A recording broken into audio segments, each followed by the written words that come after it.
Assalamualaikum warahmatullahi wabarakatuh, Ibu-ibu kader kesehatan di Desa Bujun Kidul. Kita bertemu lagi di materi keempat bersama saya, Yoyo Bekti Prasetyo dari Universitas Muhammadiyah Malang, tim pengabdian masyarakat di Desa Bujun Kidul. Pada materi keempat ini berjudul Pemberdayaan Masyarakat Menghadapi COVID-19. Ini adalah materi yang sangat penting dan tidak terlalu lama, singkat saja. Sebagai ibu-ibu kader kesehatan yang bertanggung jawab terkait dengan salah satu tugasnya adalah memperhatikan dan mengawal kesehatan yang selama ini mungkin ada posyandu dan pos lansia, tetapi di masa pandemi COVID-19 ini kita mempunyai tugas tambahan yaitu mengawal masyarakat di wilayah kita untuk terhindar atau untuk mencegah dan mengurangi penularan COVID-19 ini. Baik, kita mulai saja ibu-ibu kader kesehatan yang berbahagia. Ya, kita tetap bersyukur pada Allah Subhanahu wa taala kita masih bisa bertemu meskipun dalam video ini. Mudah-mudahan materi pelatihan buat kader kesehatan di Desa Pujon Kidul ini bisa bermanfaat. Terkait dengan pemberdayaan kesehatan ini, eh, materi ini akan membicarakan terkait dengan panduan bagi kader kesehatan dalam mencegah COVID-19 di tingkat RT atau di tingkat RW dan di tingkat desa. Dan tentu saja pemerintah kita sudah menyatakan bahwa COVID-19 ini merupakan bencana ya, bencana nasional, tetapi non alam. Biasanya bencana itu ada banjir, gempa bumi, kebakaran dan lain sebagainya, tetapi ini bukan faktor alam, tetapi memang karena adanya virus COVID-19 ini. Sehingga diperlukan langkah-langkah yang baik untuk mengatasi semuanya ini. Dan sebagai tujuan umum dari materi keempat ini adalah diharapkan ibu-ibu kader kesehatan mampu beraktivitas untuk menanggulangi penyebaran dan penularan COVID-19 ini. Dan sebagai tujuan khusus diharapkan ibu-ibu kader kesehatan bisa melakukan pendataan warga yang berisiko tinggi terkait dengan COVID-19 ini dan menyusun rencana kegiatan yang diperlukan untuk pasien, keluarga, dan masyarakat terkait dengan dampak COVID-19 ini. Baik, dari slide ini, dari gambar ini, kita bisa melihat ada 6 kegiatan yang bisa kita lakukan sebagai kader kesehatan. Kegiatan pertama yaitu melakukan pendataan, ada pendataan kesehatan warga. Yang kedua adalah mengidentifikasi penyebab penularan COVID-19 dan memetakan potensi wilayah yang ada. Yang ketiga yaitu melakukan musyawarah masyarakat. Dan yang keempat, menyusun rencana kegiatan. Kelima, melaksanakan. Dan yang keenam adalah menjaga keberlangsungan kegiatan tetap bisa terlaksana dengan program yang sudah direncanakan. Jadi, ibu-ibu kader kesehatan, kita pertama akan melakukan pendataan kesehatan warga. Bagaimana cara kita melakukan pendataan warga ini? Pendataan kesehatan warga ini yaitu mendata kesehatan seluruh warga menggunakan formulir pendataan warga, termasuk warga yang berisiko tinggi.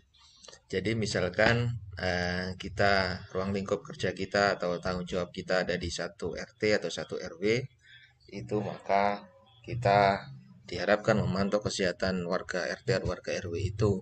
Dan yang berisiko tinggi terkena COVID-19 tentu saja lebih kita perhatikan dan fokus ke keluarga itu. Jadi termasuk mendata keluarga atau warga yang keluar masuk wilayah desa kita atau RT dan RW kita. Menghimbau warga untuk menginformasikan jika ada orang asing atau warga yang datang dari wilayah yang sudah terjangkit COVID-19, meskipun ini sekarang sudah sulit karena semua desa di Malang Raya ini hampir semuanya sudah terjangkit oleh virus COVID-19 ini. Tetapi ini tidak ada salahnya upaya ini untuk kita tetap lakukan. Nah, bagaimana kita melakukan pendataan dan formulir yang kita gunakan bisa formulir seperti ini. Formulir ini dipakai di Indonesia dan hampir seluruh petugas kesehatan dan kader kesehatan bisa menggunakan formulir ini. Dan sangat sederhana formulir ini. Jadi pertama adalah bagaimana eh, cara mengisinya. Kita perhatikan di sini ada kelompok berisiko tinggi, ada angka 1, angka 2, dan angka 3 ibu-ibu kader kesehatan harus mencentang atau dilingkari dari salah satu dari kotak ini. Nah, apa artinya 1, 2, 3 ini? Ada yang keterangan di bawahnya ini. Jadi kalau yang dilingkari nomor 1 berarti yang kita data adalah lansia yang usianya lebih dari 60 tahun. Ya memang ini adalah mereka yang berisiko tinggi terkait terkena penularan COVID-19 ini. Yang kedua, kalau kita lingkari nomor 2 berarti yang kita data adalah ibu hamil dengan atau tanpa penyakit penyerta. Pokoknya ibu hamil yang ada di wilayah kita, kalau kita data maka yang kita lingkari adalah nomor 2. Nomor 3 apa? Nomor 3 itu adalah usia produktif dengan riwayat penyakit penyerta. Baik itu diabetes, hipertensi, atau asma, atau apapun. Itu bisa kita lingkari. Nah, formulir pendataan warga. Mohon maaf ini tulisannya agak gandeng-gandeng. Formulir ini Ibu bisa nanti dapatkan karena kami di tim UMM ini akan memberikan buku pelatihan ini. Selain video yang kita berikan ini, Ibu-ibu nanti akan mendapatkan buku panduan atau buku pelatihan yang kita siapkan. Jadi nanti ibu-ibu akan mendapatkan seperangkat peralatan, buku panduan yang pertama, yang kedua adalah alat pelindung diri, masker, face shield, terus apa itu hand sanitizer ya. Dan yang penting adalah alat untuk melakukan pemeriksaan yang sederhana yaitu termogan, untuk mengukur termometer yang biasanya ditembakkan ke dahi sehingga kita bisa mengukur suhu tubuh. Nah, baik, kita isi aja RT mana, misalkan RT 1 ya kita tulis RT 1, kelurahan kota sudah jelas, RW kota jelas. Nah, sekarang formasi apa? Form isian warga ya. Nama yang kita data. Umur, alamat, hari dan tanggal sudah jelas. Kalau ada telepon ditulis nomor telepon, ini nomor induk kependudukan NIK. Ini boleh diisi, boleh tidak. Kalau mau lengkap ya diisi, kalau enggak sudah cukup dan kita sudah kenal bisa sebentar. Tapi kalau ada warga asing, warga luar yang bukan warga kita tetapi menetap di situ, itu kita data dan bisa kita tulis NIK-nya. Nah, pertanyaannya tinggal centang iya dan tidak sesuai pertanyaan. Misalkan nomor 1, apakah Anda memiliki riwayat melakukan perjalanan domestik, perjalanan misalkan dari sini ke Singosari, dari sini ke Surabaya, itu adalah domestik di Indonesia saja, ataukah perjalanan internasional, misalkan TKI atau siapapun yang dari luar negeri dalam 14 hari terakhir.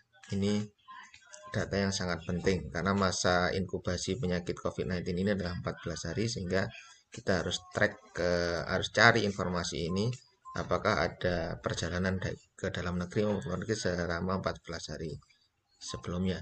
Yang kedua, apakah Anda pernah bertemu dengan turis asing dalam 14 terakhir? Kalau iya dijawab iya, kalau tidak dijawab tidak.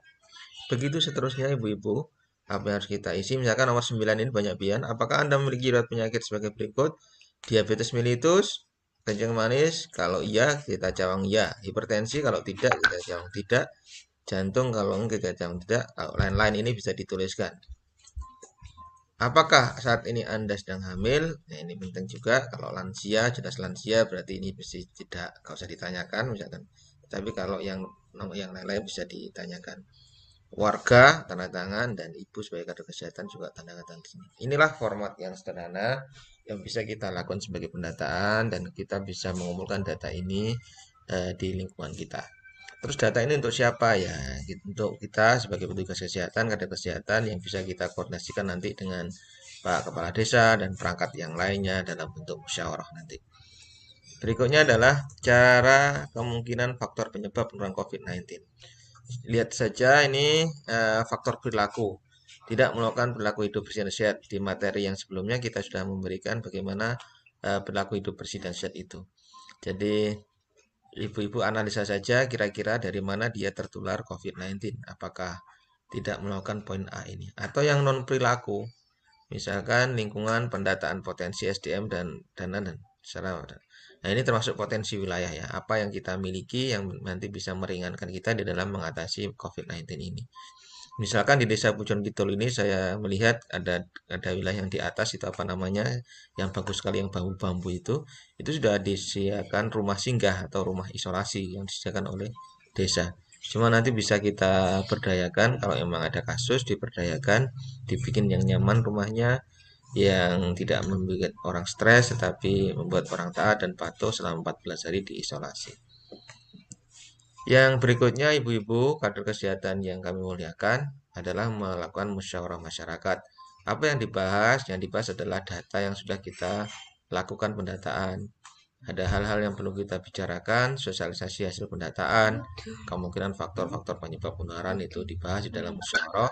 Sehingga dalam musyawarah ini setelah ada data, kita coba cari solusinya dan kita buat program disetujui bersama-sama untuk dilaksanakan bersama-sama antar pamong, tokoh-tokoh masyarakat, karang taruna, pemuda, dan lain sebagainya.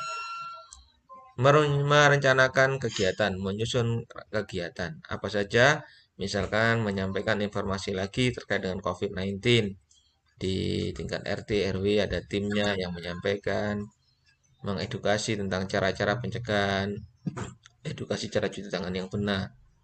Etika saat batuk ini sederhana tapi penting untuk kita berikan kepada warga masyarakat. Apalagi sekarang warga masyarakat mungkin banyak waktunya di rumah, sehingga bisa kita isi dengan hal-hal yang positif seperti ini.